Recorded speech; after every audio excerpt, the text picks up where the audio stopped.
आज आपण केळ्याविषयी जाणून घेणार आहोत. केळं हे फळ मला तरी खूप आवडतं आणि मला नक्की खात्री आहे की तुम्हाला सुद्धा हे नक्की आवडत असणार. कारण एक चविष्ट, मधुर असं हे फळ, दिसायला सुंदर, रंग इतका छान आणि आपल्या प्रत्येकालाच हे फळ खायला खूप आवडतं. तर हे केळं जे आहे ते प्रत्येकाने आपल्या आहारामध्ये घेतलं पाहिजे. आपल्या भारतामध्ये कितीतरी घरांमध्ये लहान मुलांना पहिलं सॉलिड फूड म्हणून केळं दिलं जातं.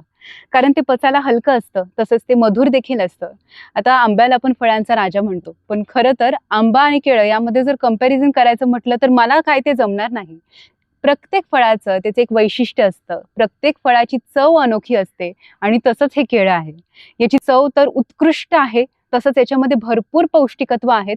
आणि मला विशेष काय वाटतं माहितीये केळ्याविषयी, की केळं पौष्टिक आहे आणि सर्वच ऋतूंमध्ये ते आपल्याला अवेलेबल होतं. असं मी कधी ऐकलेलं नाहीये की केळ्याचे भाव सरासर असे वाढत गेलेले आहेत, त्यामुळे केळी प्रत्येकाला परवडतात.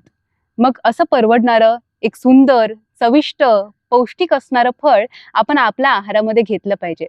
केळ्यामध्ये पेक्टिन नावाचं सॉल्युबल फायबर आहे आणि हे सॉल्युबल फायबर आपल्या पोटात गेल्यानंतर आपलं पचन सुधारतं. किती जणांना बद्धकोष्ठतेचा त्रास असतो, पण हा बद्धकोष्ठतेचा त्रास आपण केळं खाल्ल्यानंतर हळूहळू दूर होऊ शकतो.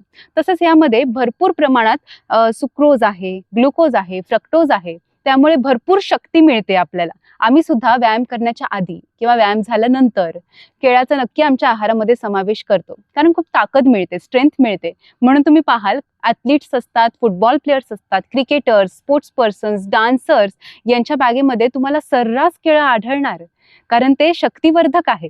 म्हणून तुम्हाला स्ट्रेंथ हवी असेल, तुम्हाला काम करण्यासाठी ऊर्जा हवी असेल, किंवा तुमचा मूड नाही, आता अभ्यासाचा मूड नाहीये, तुम्हाला डल फील होतंय, तुम्हाला डिप्रेस फील होतंय, तर तुम्ही केळं खाल्लं पाहिजे. कारण हे एक नॅचरल अँटी डिप्रेझंट आहे. यामध्ये ट्रायप्टोफॅन नावाचं एक अमिनो ऍसिड आहे आणि हे अमिनो ऍसिड सेरोटोनिन या हॉर्मोनमध्ये कन्वर्ट होत असतं. आणि सेरोटोनिन हा हॉर्मोन आपल्या शरीरामध्ये जेव्हा वाढतो तेव्हा आपला मूड लगेच बदलतो. त्यामुळे तुम्हाला कधी डिप्रेस फील होत असेल ना, केळं घ्यायचं, मी सोललंय तसं सोलायचं आणि असं खायचं. तसंच केळं हे वजन वाढण्यासाठी सुद्धा आपल्याला महत्वाचं ठरतं. तर लहान मुलांची ती ग्रोथ चांगली होण्यासाठी, तसंच मुलींमध्ये विशेष करून हॉर्मोनल इम्बॅलन्स खूप होत असतात, तर हे बॅलन्स नीट होण्यासाठी आपल्याला केळ्याचा नक्कीच उपयोग होऊ शकतो. त्यामुळे मासिक पाळीचे जर काही त्रास असतील तर ते दूर होण्यासाठी आपल्याला केळ्याचा उपयोग होईल. केळ्यामध्ये भरपूर प्रमाणात पोटॅशियमचा स्रोत आहे आणि पोटॅशियम काय करतं, आपल्या शरीरातल्या सोडियमला नियंत्रित करत असतं. सोडियम नियंत्रित झाल्यामुळे हाय ब्लड प्रेशरचा ज्यांना त्रास आहे, तो ब्लड प्रेशर नियंत्रित येण्यासाठी आपल्याला केळ्याची मदत होऊ शकते. एकदा सोडियम नियंत्रित झालं की त्याचा प्रभाव सरळ ब्लड प्रेशरला होत असतो आणि ब्लड प्रेशरवरती प्रभाव झाल्यामुळे हृदयविकारापासून आपण दूर राहू शकतो. तर एक छोटंसं कारण आहे, म्हणजे एक फळ फक्त रोजच्या आहारामध्ये आपल्याला समाविष्ट करून घ्यायचंय, पण फक्त या आपल्या एका कृतीमुळे आपण इतके भयंकर आजार आहेत ते आपल्यापासून दूर ठेवू शकतो. तसंच केळ्यामध्ये असणारे जे पोटॅशियम आहे ते मसल क्रॅम्प्स कमी करतात, म्हणून स्पोर्ट्स पर्सनला त्याचा उपयोग होतो, ऍथलीट्सना त्याचा उपयोग होतो. मसल क्रॅम्प जर तुम्हाला सारखं येत असतील, पायात गोळे, पाठीत भरणं किंवा हातांमध्ये कुठे क्रॅम्प्स येत असतील, तर पोटॅशियम आपल्या आहारामध्ये जास्त असायला पाहिजे, जे केळ्यामध्ये जास्त आहेत. व्हिटॅमिन B6 आणि व्हिटॅमिन C केळ्यामध्ये भरपूर प्रमाणात आहे, त्यामुळे आपलं स्किन कॉम्प्लेक्शन सुधारतं आणि तसंच हिमोग्लोबिन शरीरात वाढण्यासाठी आपल्याला केळ्याची मदत होते. केळ्यामध्ये प्रीबायोटिक्स जास्त आहेत आणि त्याच्यामुळे गट हेल्थ तर सुधारतेच, पण प्रीबायोटिक जर जास्त असतील तर कॅल्शियम शरीरामध्ये जास्त प्रमाणात शोषून घेतलं जातं. केळं हे एक अँटी ऍसिड सुद्धा आहे, कारण केळ्यामुळे आपल्या इंटेस्टाइन्समध्ये, जठरामध्ये एक म्युकसची लेअर तयार होते. ही म्युकसची लेअर तयार झाल्यामुळे ज्यांना सतत ऍसिडिटीचे त्रास होत असतात, ऍसिड रिफ्लक्स होत असतं, त्यामुळे ती एक टेंडन्सीज बनून जाते ऍसिडची आणि त्याचा परिणाम असा होतो की गंभीर असे आतड्यांचे अल्सर देखील होऊ शकतात.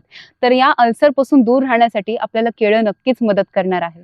तर असं हे चविष्ट आणि पौष्टिक केळं आपण सर्वांनी खाल्लं पाहिजे. माझा आग्रह आहे की मुलांना जास्त करून केळं त्यांच्या आहारामध्ये देत जा. तुम्ही सुद्धा केळ्याचा उपयोग करून घेत जा. केळ्याविषयी एक आश्चर्याची गोष्ट अशी आहे की हल्लीचाच एक रिसर्च आहे की केळ्याचं DNA आणि आपलं DNA हे 60% मॅच होतं. आता हे कसं आणि कशामुळे याची काही उत्तरं नाही, पण हे सगळी किमियाच की नाही निसर्गाची. निसर्ग म्हणजे चमत्कार, हे आपण आता पाहू शकतो आणि सगळं सायंटिफिकली प्रूव्ह झालेलं आहे. खरंच आश्चर्य वाटतं. आता हे केळ्याचं झाड पाहताय तुम्ही. या केळ्याच्या झाडाला असा कठीण एक खांब नाहीये. केळ्याची जी पानं असतात ना, ती पानं अशी एकमेकांमध्ये गुंफून ते झाड असं उभं राहतं. म्हणून केळं हे फळ आपण प्रत्येकाने आपल्या आहारामध्ये घेतलं पाहिजे. आज केळ्याविषयी विशेष करून मला तुम्हाला सांगायची इच्छा यासाठी निर्माण झाली, की आपल्या प्रत्येकाच्या घरामध्ये केळं असतंच. म्हणून मला असं वाटतं, की लहान मुलांचं लक्ष या केळ्याकडे गेलं पाहिजे. मी पाहिलेलं आहे, दुपारचे 11-12 वाजलेले असताना सुद्धा एक छान फळं खाण्याचा तो टाईम आहे. पण तरी सुद्धा फळांकडे लक्ष जाण्याच्या ऐवजी स्नॅक्स किंवा पॅकेटातले पदार्थ, जंक फूड याकडे मुलांचं लक्ष जातं. तर मुलांनाही आणि आपल्यालाही केळं खाण्याची सवय लागावी यासाठी केळ्याचे काय काय फायदे होतात हे आपण जाणून घेतलेलं आहे. तुम्हा सर्वांनाच तुमचं आरोग्य चांगलं ठेवण्यासाठी केळ्याचा नक्कीच उपयोग होणार आहे. आता मी तर केळ्याचा आस्वाद घेते, तुम्ही देखील घ्या. धन्यवाद.